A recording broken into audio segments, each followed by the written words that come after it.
Assalamualaikum warahmatullahi wabarakatuh. Kami dari kelompok 5, kami akan mempresentasikan hasil tugas kami, yaitu tugas mata kuliah Ekonomi Wilayah dan Kota.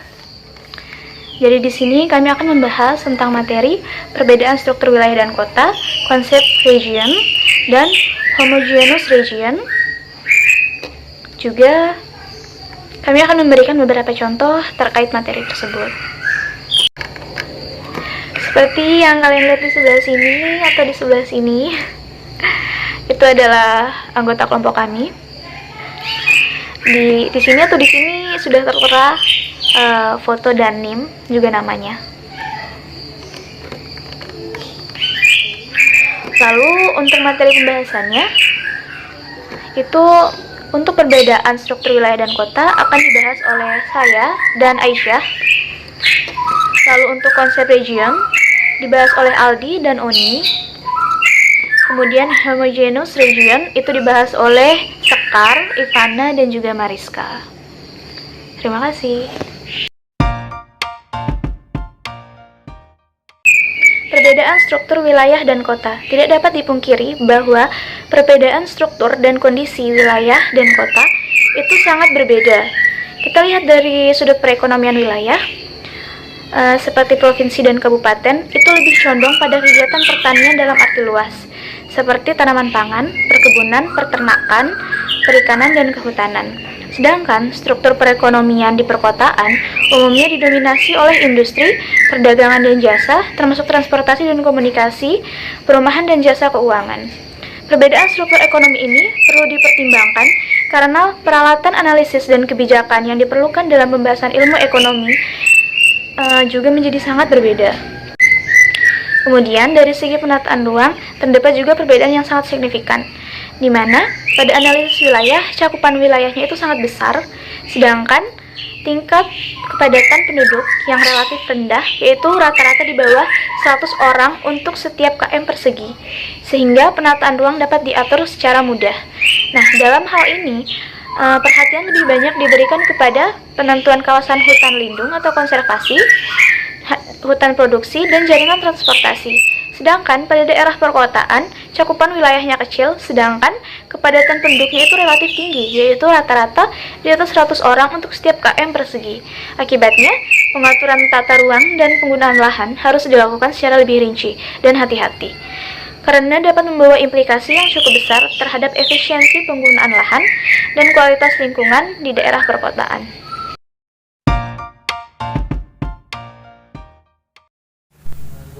Struktur ruang wilayah dan kota akan sangat berpengaruh terhadap analisis maupun kebijakan pembangunan. Jika dari analisis ekonomi, maka akan berpengaruh terhadap sektor pertanian, di mana teknologi yang sudah digunakan pada sektor ini tidak akan terlalu berubah. Perbedaan struktur wilayah dan kota jika dilihat juga dari aspek, maka untuk daerah aspek lokasi dan tata ruangnya tidak terlalu dibutuhkan. Sedangkan untuk kota, kedua aspek ini sangat menonjol. Sebelum itu, kita harus bisa membedakan antara kota dan perkotaan, di mana keduanya ini memiliki perbedaan dalam analisis ekonomi. Dalam analisis ekonomi, keduanya ini memiliki perbedaan di mana akan berpengaruh terhadap kepadatan penduduk dan ekonomi yang nantinya akan berpengaruh terhadap kebijakan pembangunan dalam suatu perencanaan.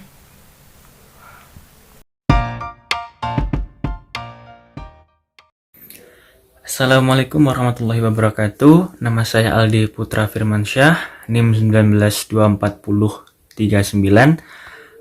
Kali ini saya akan menjelaskan tentang konsep wilayah sebagai representasi ruang. Untuk dapat mewujudkan analisis yang baik dan harmonis, konsep wilayah digunakan sebagai representasi unsur ruang. Dalam hal ini, wilayah diartikan sebagai suatu kesatuan ruang yang dikelompokkan berdasarkan unsur tertentu, tergantung dari tujuan analisis. Unsur tertentu tersebut dapat menyangkut dengan kondisi sosial ekonomi maupun keterkaitan antar wilayah. Berdasarkan beberapa unsur utama yang perlu dipertimbangkan dalam mengelompokkan wilayah tersebut, maka secara umum terdapat tempat bentuk wilayah yang digunakan dalam analisis wilayah dan perkotaan, yaitu yang pertama homogeneous region yaitu kesatuan wilayah yang dibentuk dengan memperhatikan kesamaan karakteristik sosial ekonomi dalam wilayah yang bersangkutan. Contohnya seperti ASEAN, Association of South Asia Nation, Europa Union, dan lain-lainnya.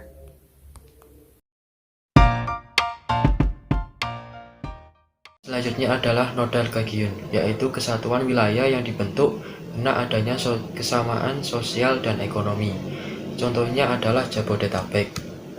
Yang ketiga adalah planning region, yaitu kesatuan wilayah yang dibentuk untuk tujuan penyusunan pembangunan.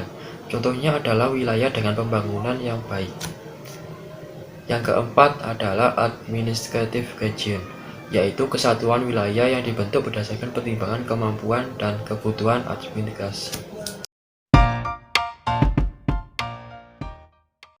Yang selanjutnya yaitu homogeneous region.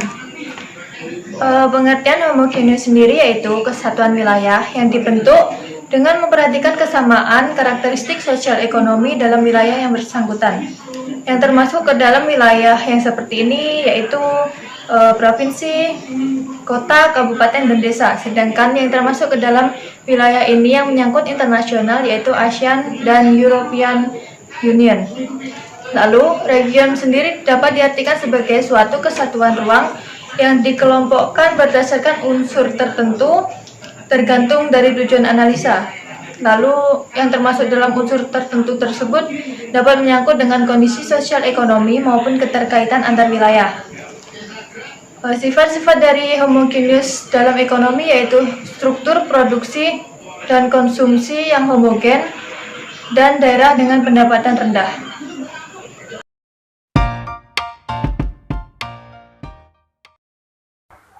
Contoh yang dapat dikemukakan dari pengertian tersebut itu misalnya produksi padi yang ada di Jawa Barat, kemudian produksi karet yang ada di Sumatera Utara. Contoh lainnya itu seperti yang di daerah Jawa Barat tadi, itu sekitar wilayah Subang, Indramayu, kemudian Karawang, itu merupakan wilayah-wilayah penghasil padi, dan mereka termasuk wilayah homogen berdasarkan segi produksi padi. Kemudian perubahan yang ada di wilayah satu itu mempengaruhi juga wilayah lainnya. Misalnya perubahan subsidi harga pupuk, kemudian perubahan suku bunga kredit, kemudian perubahan harga padi, itu juga mempengaruhi daerah yang lainnya. Jadi mereka itu saling memiliki keterkaitan antar wilayahnya. Kemudian aturan yang berlaku di wilayah satu itu juga berlaku di wilayah lainnya. Namun, keseragaman antar wilayah ini tidak berarti mereka itu sama dalam segala hal, karena daerah yang lain bisa saja berbeda dalam aspek lainnya. Kemudian, wilayah homogen ini itu berdasarkan keserupaannya itu dibatasi oleh secara internal. Jadi contohnya itu misalnya lingkaran dingin yang ada di Amerika Tengah itu adalah wilayah untuk menanam gandum. Kemudian mereka itu termasuk ke dalam wilayah homogen karena di wilayah tersebut mereka menanam tanaman sejenis dengan perlakuan yang serupa pula.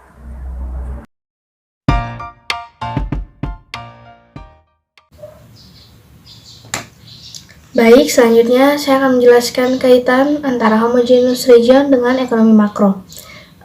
Serama dengan uraian di atas, perekonomian nasional pun dapat dibedakan sebagai seperangkat pusat yang terpisah-pisah, atau dalam istilah tata ruang kita kenal sebagai wilayah-wilayah. Dalam analisis seperti ini, pengaruh perbedaan jarak dan tata ruang di lingkungan wilayah diabaikan, karena hanya dianggap sebagai komponen dari suatu perekonomian banyak sektor. Cara pendekatan analisis regional semacam inilah yang dinamakan sebagai ekonomi makro interregional atau interregional makroekonomik. Disebut demikian karena cara ini lebih merupakan penerapan model pendapatan dan pertumbuhan nasional kepada tingkat regional, maupun harus dicatat bahwa masing-masing wilayah juga diperlakukan sebagai suatu perekonomian terbuka, sehingga model-model tersebut pun menentukan perdagangan dan arus faktor interregional juga pendapatan regional.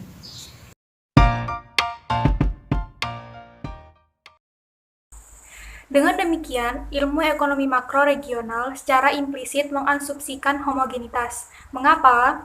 Ia bertujuan memprediksi perubahan-perubahan jangka pendek maupun jangka panjang dalam kegiatan ekonomi regional berdasarkan saling pengaruh dari peubah-peubah parametrik tertentu. Misalnya, hasrat konsumsi marginal dan hasrat impor marginal, rasio modal maupun output marginal.